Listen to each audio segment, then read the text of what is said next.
Minasyaitonirrajim.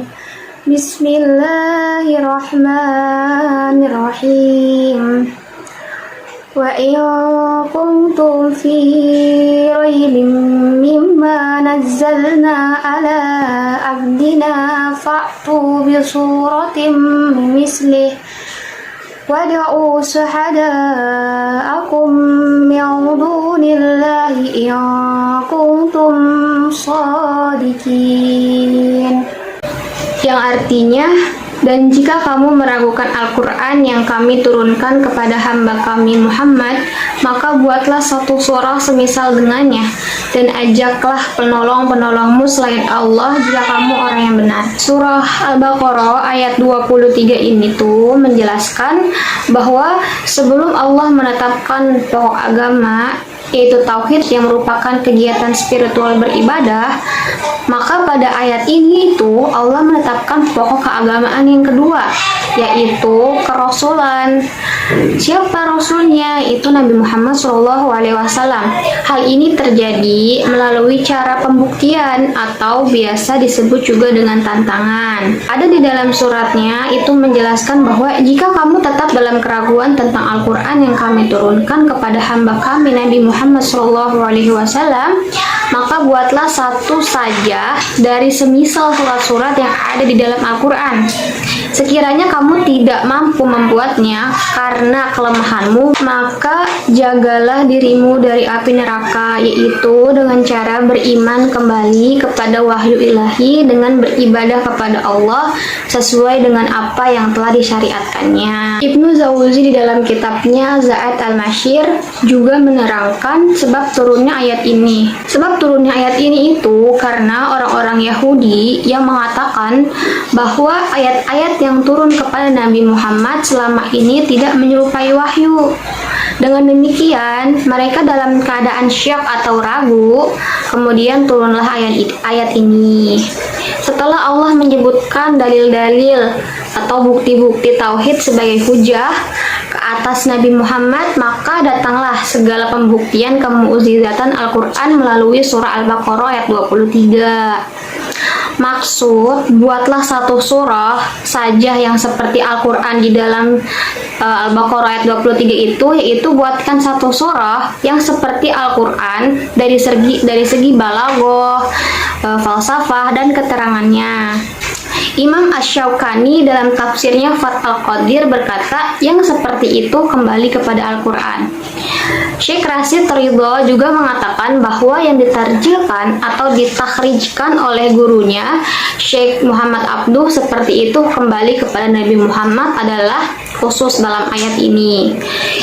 Tidak menafikan kelemahan untuk mendatangkan dengan surah seperti surah-surah Al-Quran, sekalipun jumhur berpendapat yang lain.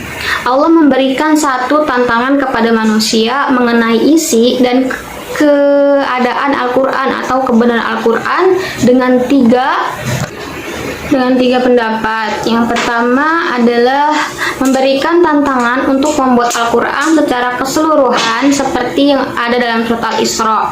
Yang kedua, tantangan untuk membuat 10 surah saja yang ada dalam surat Al-Hud. Yang ketiga, tantangan untuk membuat satu surah aja atau satu surah saja seperti yang ada di dalam surat Al-Baqarah ayat 23. Pendapat lain juga mengenai kitab kalimat ini itu adalah kembali kepada kitab Taurat dan Injil ya, karena makna datangnya dengan surah daripada kitab-kitab seumpamanya sudah tentu hanya sesuai dan layak dengan kitab-kitab seperti itu.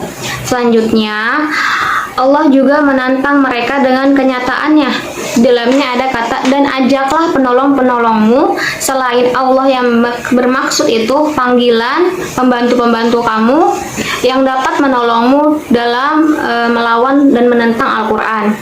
Maksudnya, meminta pertolongan dengan siapa yang kamu kehendaki itu selain Allah gitu. Al-Bawidhawi berkata, makna ayat ini itu adalah mengajak dan memanggil, baik itu manusia, jin, ataupun Tuhan-Tuhan yang selain Allah. Niscaya mereka tidak mampu dan kuasa untuk mendatangkan surat seumpama Al-Quran kecuali Allah. Ibnu Jauzi juga berkata, bahwa terdapat 3 tafsiran pada kalimat penolong-penolongmu. Yang pertama yaitu diungkapkan Ibnu Abbas, Saudi, dan Muqatil serta Farah, mereka yaitu pembantu-pembantunya seperti yang diungkapkan oleh Ibnu Abbas. Datangkanlah manusia untuk menyaksikan apa yang kamu buat seperti dalam Al-Quran, sebagaimana pendapat mujtahid. Adapun Ibnu Abbas memberikan pendapat bahwa yang masih mereka ragukan itu menganggap bahwa Al-Quran itu datangnya bukan dari Allah gitu. Terus ada juga Al-Samarqandni berkata bahwa ayat-ayat ini itu merupakan asal dari sumber apa yang dikatakan oleh ahli kalam. Kenapa? Karena pada awal ayat ini dinisbahkan pencipta dan pada akhir ayat ini dinisbahkan kenabian Nabi Muhammad.